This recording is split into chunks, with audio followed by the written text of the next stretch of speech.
The late afternoon sun hung low and pale over the frozen Nevada basin, a weak white disk behind a veil of falling snow. The light was sharp and colorless as it hit the drifts that had been building since morning. Thane delicately guided his horse along the familiar, snow-packed trail toward his ranch, his movement slow and steady against the biting wind. The horse's hooves crunched rhythmically through the icy crust, breath puffing in thick white clouds around them. The air felt brittle and raw in Thane's throat, and each breath carried the stinging taste of winter. He shifted slightly in the saddle, rubbing a gloved hand across his jaw where ice had gathered in his stubble, trying to fight off the dull ache in his shoulders from a long day checking the perimeter fencing. His eyes stayed locked on the line of cottonwoods in the distance, the skeletal markers he always checked first when coming home. They usually meant nothing more than the end of the day and the promise of a fire. But today, something tugged at his attention. A quick flicker of movement appeared near the split-rail fence, dark against the blinding white. He frowned and slowed the horse without thinking, leaning forward just a bit to peer through the flurry. The movement wasn't shaped like livestock and didn't shift like a wolf. It stayed low, too still, too quiet. A small knot of unease formed in his stomach. His land rarely saw visitors, and certainly not strangers without warning in this weather. As he approached, the shape sharpened in the grey evening light. A girl, maybe 8 years old, crouched near the fence post, half buried in a drift. Her arms hugged her chest tightly. Her thin frame trembled with violent shivers. She looked up only when his shadow crossed over her. Her eyes were almond-shaped, wide and dark, full of panic and a bone-deep exhaustion. Her face was pale, her lips blue from the cold, her black hair tangled with ice and snow. Her clothing was entirely unsuited for the weather, a thin tunic and trousers that looked foreign, torn and cinched badly at the waist with a strip of rope, as if she had been running and grabbed anything she could to keep moving. Thane stopped the horse and slid down slowly, his boots landing with a solid crunch in the snow. He kept his hands visible, palms open, trying not to show how fast his heartbeat had risen. He wasn't afraid of the child. He was afraid of what made her look like that. "You hurt?" he asked, keeping his tone level and low, his voice barely rising above the wind. She didn't speak. She just shook her head once, small and stiff. Her eyes flicked past him toward the white hills, her breathing breaking for a second, as though she expected someone or something to follow her through the storm. Thane followed her gaze and felt a thin line of tension pull through his back. Whatever scared her wasn't far away in her mind. He knew that look. He had seen it in men fleeing the war, and now in the eyes of a child who looked like she had walked farther than her body could handle. He crouched a little to meet her eye level, ignoring the wet snow soaking into his knees. "You alone out here?" No answer, just another fragile shake of her head. Meaning, no, she wasn't alone. Or no, she didn't want to say. He didn't press her. Pressing people in that state usually made things worse. She needed warmth first, not questions. "All right," he said quietly. "Let's get you out of the cold." When he reached for her, she flinched first, her shoulders jumping, but she didn't pull away. She was past the point of running. Thane lifted her carefully, shocked by how little weight she had, and set her on the horse. Her hands clung to the saddle horn immediately, small fingers gripping as if the leather was the only thing holding her to the earth. He walked beside the horse instead of climbing up, trudging through the drifts. He wanted her to feel control, not pressure. Her breathing slowed, but she kept glancing behind them, each time making his chest tighten a little more. Something bad had happened. Something recent. The cabin came into view as the sun dropped behind the ridge, turning the snow a bruised purple. Smoke rose from the chimney from the fire he had left banked that morning. Normally, that sight eased him. Today, it didn't. Not with a child he didn't know leaning weakly against the saddle and danger pressing in from the unknown whiteout. By the time they reached the small porch, the girl's grip had loosened, fatigue finally taking over. Thane lifted her down gently. She let him, her body cold and limp against his arm. Inside, he set her near the cast-iron stove and worked quickly, stirring the remaining embers and adding dry logs until heat pushed into the room, battling the draft. The girl didn't speak. She watched him with that same silent fear, as if she expected him to turn her away or ask questions she wasn't ready to face. He didn't. He wrapped a thick wool blanket around her shoulders and pulled a chair closer to the warmth. "You're safe here," he said, unsure if she believed him, but needing to say it anyway. Her eyes softened just enough for him to see relief break through the fear. Thane stood near the frosted window, staring out at the fading light, watching the snowy hills while she drifted toward sleep. He kept turning over possibilities. Lost family, railroad workers, pursuers, a labor camp nearby. But each thought tightened his chest more. He didn't know who she was. He didn't know who might come looking. But he knew this: the child was terrified, exhausted, and needed someone to stand between her and whatever she'd fled. And for tonight, that someone had to be him. The cabin warmed slowly as night settled across the basin. The orange light from the stove pushed back the cold in uneven patches along the floor. Thane kept the flame steady, feeding the fire small pieces of kindling so the heat wouldn't startle the girl or make noise that might worry her. She sat wrapped in the blanket he'd given, legs pulled close to her chest, her eyes flicking around the room as if she were mapping every corner for safety. He moved carefully, avoiding sudden sounds, pulling a tin cup from the shelf and filling it with warm water. When he handed it to her, she hesitated before taking it, her fingers trembling more from nerves than exhaustion. "You can drink," he said quietly.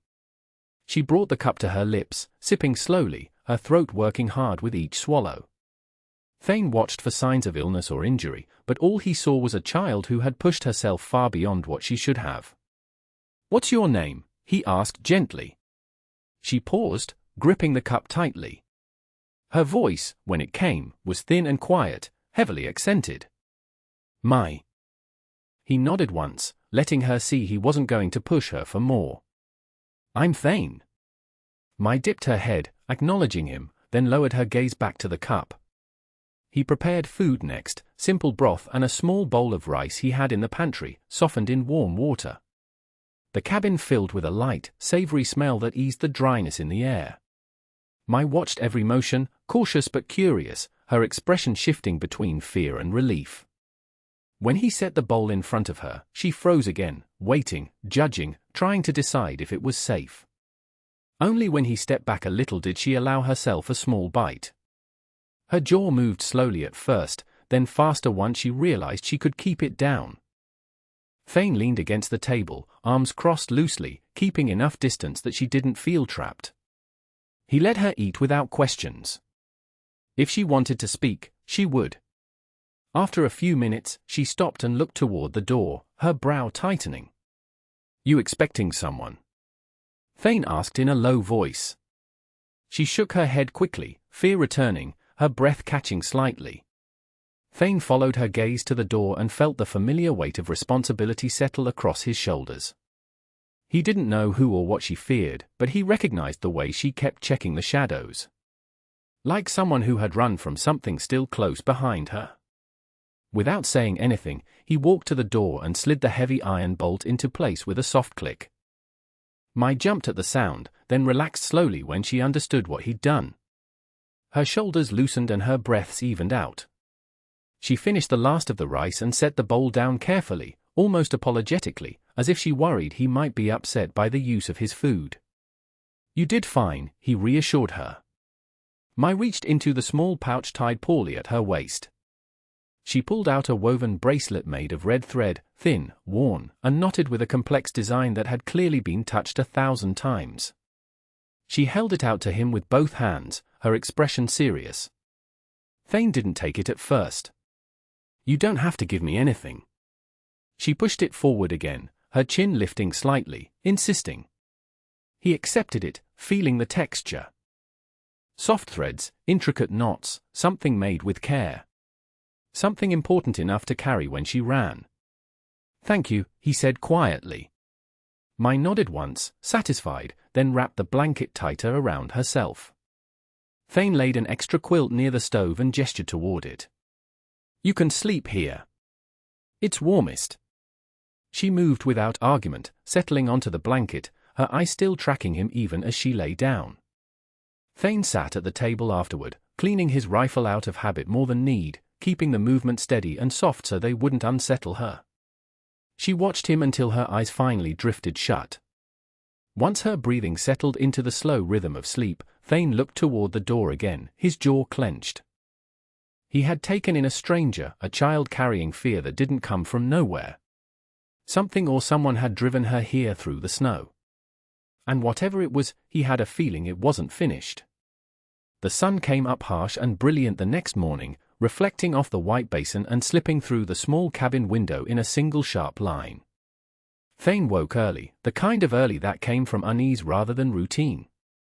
He sat up slowly on his cot, listening for anything unusual, movement outside, hoofbeats, voices, but the world stayed quiet except for the steady crackle of the stove he had kept burning low through the night.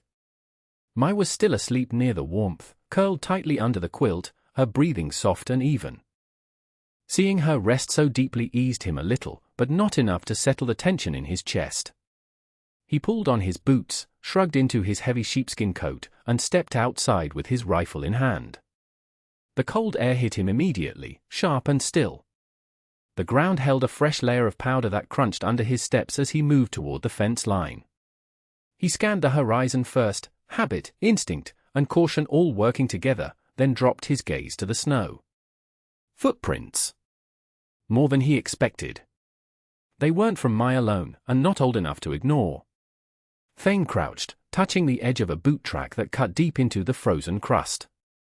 It was fresh, yesterday afternoon, maybe evening, too close to the cabin for coincidence. Another print overlapped it, lighter, but matching direction. 2 men at least, possibly more. They had come near his land, walked along the fence, then turned back toward the ridge. His jaw tightened.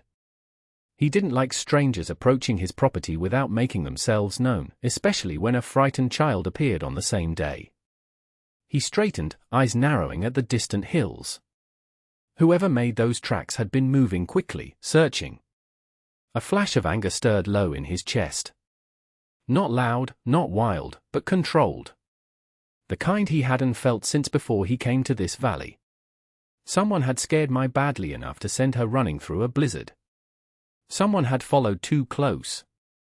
He headed back to the cabin, boots crunching steadily over the snow, and paused at the door to calm himself. Mai didn't need to see anger, not even directed elsewhere. She had seen enough fear to last her a long time. Inside, the warmth hit again. Mai was awake, sitting up with a quilt around her shoulders. She looked at him with questioning eyes, not panicked like yesterday, but guarded. "You sleep all right?" he asked softly. She nodded once, but her gaze drifted toward the door as if she could sense something unsettled in him. Thane set the rifle against the wall and knelt near her so she didn't feel towered over. "You're safe here," he said, keeping his tone even. "Nothing's coming in." But Mai wasn't reassured.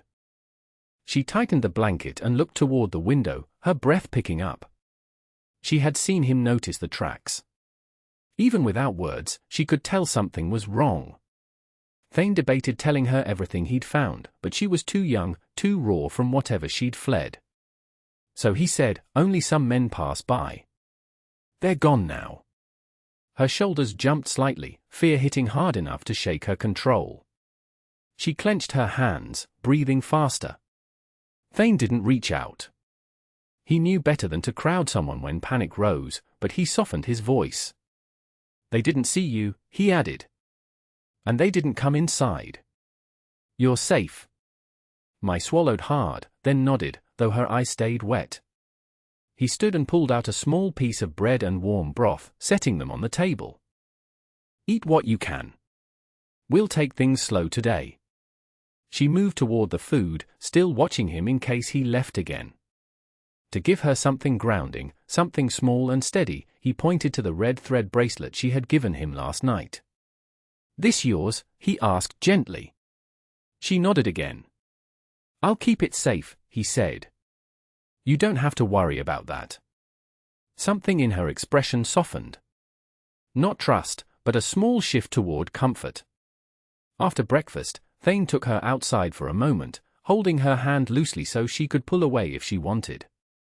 The cold air hit her face, and she flinched, but she didn't back away. He showed her the horse, the barn, the yard. He didn't mention the tracks. She didn't ask, but every few minutes she glanced toward the ridge, toward where the tracks led, toward where danger might still be waiting. Thane saw it each time, and each time he felt the same steady resolve build stronger in him. Whoever had chased her, whoever had made her run until she nearly collapsed at his fence, they wouldn't get anywhere near her again. The afternoon light thinned as the hours passed, settling into that pale quiet that came before evening. Thane worked near the barn, repairing a loose stall door with slow, controlled movements. But his mind kept drifting back to the tracks he'd seen in the morning. Whoever had circled his land had done it recently. Whoever they weren't wandering. They had a purpose, and he didn't like that it involved a frightened child now sleeping under his roof. Mai stayed close to the cabin door while he worked, holding a small tin cup of water with both hands. She wasn't shaking like the night before, but she still had that alert stillness of someone trying to judge how much safety the day could offer. Every time the wind shifted, she looked toward the ridge. Thane hammered another nail in place and paused to wipe sweat from his temple despite the cold. That's when he noticed Mai stiffen sharply. Her grip tightened around the cup. Her eyes fixed on something behind him, something up on the ridge. Thane turned slowly, following her stare. A lone figure was descending the snowy slope, moving with extreme effort, plowing through drifts that were knee-deep. At first, he reached for his rifle, instincts rising fast, but he stopped when the figure stepped into better light. It was a woman. Her steps were unsteady, one hand bracing against the rocks as she made her way down. She wore a heavy, tattered coat, but beneath it, the flash of color was unmistakable, a high-collared dress of deep blue silk, a traditional cheongsam, dirty and torn at the hem, decorated with intricate embroidery that looked out of place against the harsh, white landscape. Her hair, long and black, was loose and windblown. Her breathing looked heavy even from a distance, blowing in white plumes. Mai gasped, not with fear this time, but with recognition. "Mama," she whispered, the word breaking out of her like something she'd been holding in for too long. Thane didn't move at first. Relief hit him, relief for the girl, but it mixed with new tension. If this woman was her mother, then Mai hadn't been wandering aimlessly. She'd been running to or from something, and her mother had been close behind. The woman reached the bottom of the slope, stumbled once, caught herself, then looked across the yard. Her eyes locked on Mai. They widened, filling with raw relief so clear it stopped Thane's breath for a moment. Mai ran first. Quick steps, small feet kicking up snow. The woman dropped to her knees despite the pain it clearly caused her and caught the girl in her arms with a strength born more from need than physical power. She held Mai tightly, pressing her face against her daughter's hair, closing her eyes as if grounding herself in the reality of the moment. Thane stepped forward then, slow and cautious, not wanting to intrude. When the woman finally looked up, her arms still around Mai, her expression shifted. Relief gave way to guarded assessment. Her eyes, dark and steady, traveled over Thane carefully, measuring him, trying to understand who he was and why her daughter was on his land. "My name is Lin," she said in a low, controlled voice. Her English was clear, though edged with exhaustion. She straightened slightly, wincing at the movement but hiding it quickly. "I followed her tracks." Thane nodded once, keeping his posture easy. "She found my place last night. She was cold, hungry, scared. I gave her shelter." Lin glanced down at Mai, who still clung to her side, then back at Thane. Her jaw tightened for a brief second. A mix of gratitude and caution. The kind of caution that came from a life where trust could get someone killed. "You helped her," she said softly. It wasn't a question. She needed it. Lin's gaze drifted toward the ridge again, and Thane didn't miss the small shift in her breathing. The way her shoulders tensed when she looked back toward the direction she came from. There was something out there, something that made even a strong woman look over her shoulder. Thane took a small step back, giving them space. "You're both welcome inside. You look like you've been walking since dawn." Lin hesitated, not because she doubted the invitation, but because accepting help meant lowering defenses. But Mai tugged gently at her coat, tired and cold, and that settled her decision faster than anything Thane could have said. With a short nod, Lynn rose, keeping a firm grip on her daughter. When she walked, Thane noticed the slight limp in her step, the silent wince each time her weight landed on her right leg. He also noticed she tried to hide it from Mai.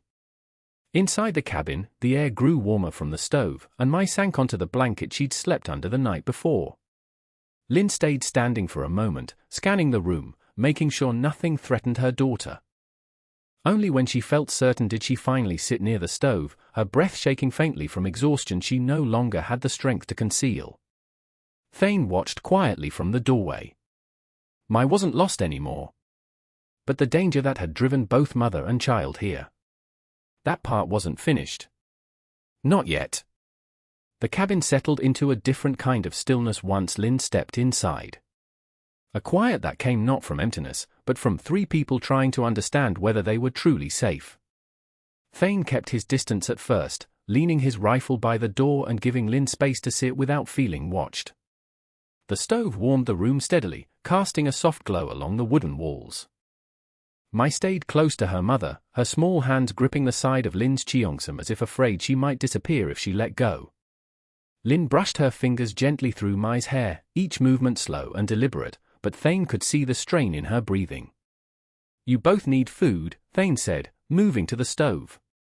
His voice stayed calm, quiet, careful not to overwhelm either of them. Lynn nodded once but didn't speak. Her eyes followed him with a mixture of weariness and gratitude. He prepared what he had, broth with bits of venison and more rice. The smell filled the cabin, and my stomach growled loud enough for her to startle at the noise. Thane set the bowls on the table, then stepped back. "Eat," he said gently. Mai moved first, climbing onto the chair. Lynn remained standing for a moment, watching the girl, watching Thane, then finally taking a slow breath before sitting. The first spoonful hit her harder than she expected. Thane saw it in her face, the way her eyes closed briefly, the way her shoulders eased as the heat of the food reached her empty stomach. It wasn't pleasure she felt, just relief that bordered on pain. "You've been without food a while," Thane said, not accusing, just observing. Lynn kept her eyes on her bowl. "We left the camp quickly. There was no time to take anything." Thane didn't ask why. Not yet. She wasn't ready. Halfway through the meal, Lynn shifted in her seat, and a small tremor ran through her right leg. She tried to hide it by adjusting her posture, but the movement only made the strain more obvious. When she reached for her cup, her hand shook slightly. "You're hurt," Thane said quietly. She stiffened, her jaw locked. "It's nothing." "That limp says otherwise," he replied. Thane retrieved a small tin from the shelf. "Pine salve." Simple but effective, he placed it on the table beside her without touching her. "This helps with pain. Use it if you want." Lynn stared at the tin as if it was something fragile. She didn't reach for it first. She looked toward Mai, who had stopped eating to watch them. Only after seeing her daughter calm and fed did Lynn finally pick up the salve. "Thank you," she said quietly. After the meal, Lynn sat near the stove, rolling up the hem of her trousers to reveal a bruised and swollen ankle. Thane busied himself sharpening a knife at the table to give them privacy, but he heard the intake of breath when she applied the salve. "Men chased us," Lynn said suddenly, her voice cutting through the quiet.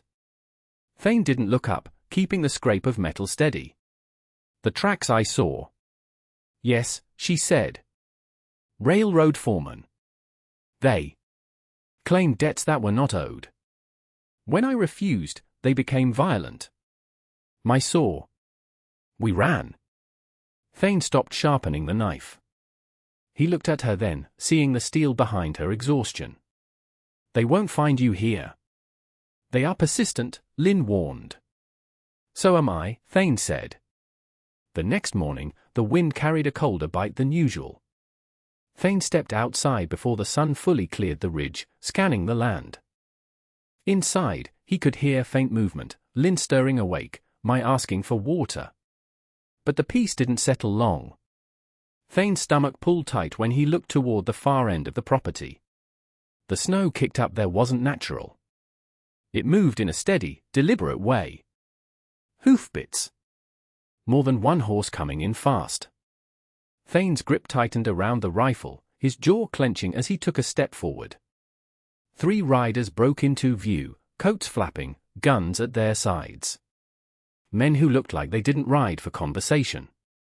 He stepped up onto the porch and planted himself squarely in front of the door. The riders slowed when they reached the fence line.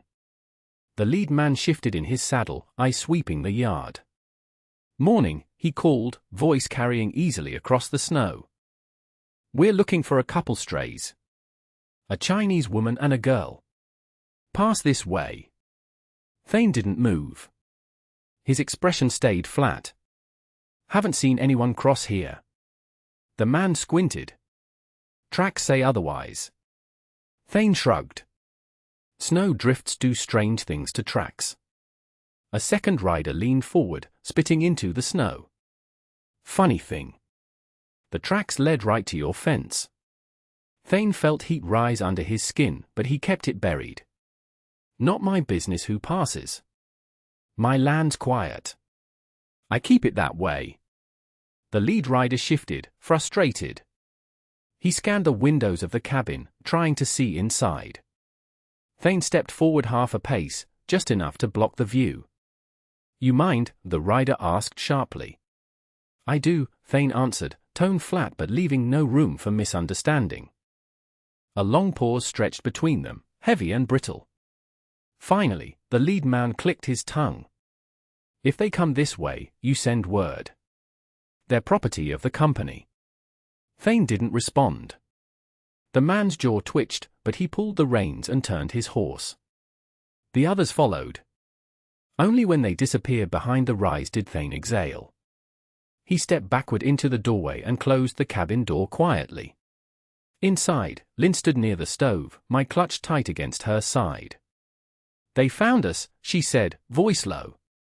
"They didn't see anything here," Thane said. "They won't get another chance if I can help it." Lynn studied him carefully. "You took a risk for us." "I did what needed doing." Mai peeked up at him, her eyes wide. Less fear, more trust. Something inside Thane shifted at that look. "We'll stay inside today," he said. "I'll keep watch." Lynn nodded slowly. She wasn't used to relying on others, but the way she looked at Thane told him she understood he meant every word. The days that followed passed with a tense kind of quiet. The sunlight outside grew stronger, but no one stepped outdoors. Inside, a new routine formed. Lynn, her ankle healing, took over the cooking. She used the simple supplies Thane had, flour, dried meat, rice, and turned them into meals that tasted of spices he didn't know he had in his pantry. She moved with a grace that the rough cabin had never seen. Mai followed Thane everywhere he went inside the small space. She watched him mend tools, clean the hearth, and oil the leather of his tack. He found himself explaining things to her, how to check a cinch, how to tell if wood was dry enough to burn. She absorbed it all. One evening, Thane sat at the table whittling a small piece of pine. Lynn sat opposite him, mending the tear in her cheongsam with a needle and thread she'd found in his kit. The firelight danced over the silk, making the blue fabric shimmer. "You have lived here long?" Lynn asked, her voice soft. 5 years, Thane said. "Built it myself." "It is strong," she said. "Like its maker." Thane looked up, surprised by the compliment. Lynn met his gaze, and for the first time, her guard was fully down. In the warm light, she was beautiful, not just resilient, but gentle. It was lonely, Thane admitted, a truth he hadn't spoken aloud before. Until now. Lynn's hands paused on the silk. "We ran from a hard life," she said. "But perhaps we ran toward something better." The silence that followed wasn't empty. It was full of possibility. As the weeks passed and the snow began to melt, revealing the brown earth beneath, the danger felt distant. But the cabin had become too small for 3 people who were no longer strangers. One afternoon, Thane stood outside, measuring the side of the cabin. Lynn came out to join him, wrapping her coat tight against the lingering chill. "What are you doing?" she asked. "Thinking," Thane said. "About adding on a second room. Wood's cut, just needs assembling." Lynn looked at the space he was measuring. "A room for what?" Thane turned to her. He looked at Mai, who was playing near the porch, digging in the slush. Then he looked back at Lynn. "For family. If they want to stay." Lynn's breath caught. She stepped closer, her eyes searching his face. "You would want us to stay?" "Permanently." "I don't want you to leave," Thane said, his voice rough but honest. "I want to protect you. I want this." He gestured between them. Lynn reached out, her hand resting gently on his arm. The touch was careful, deliberate. "I have not known safety in a long time, Thane. But I have found it here." She smiled, a rare, genuine expression that lit up her face. "And I have found more than safety."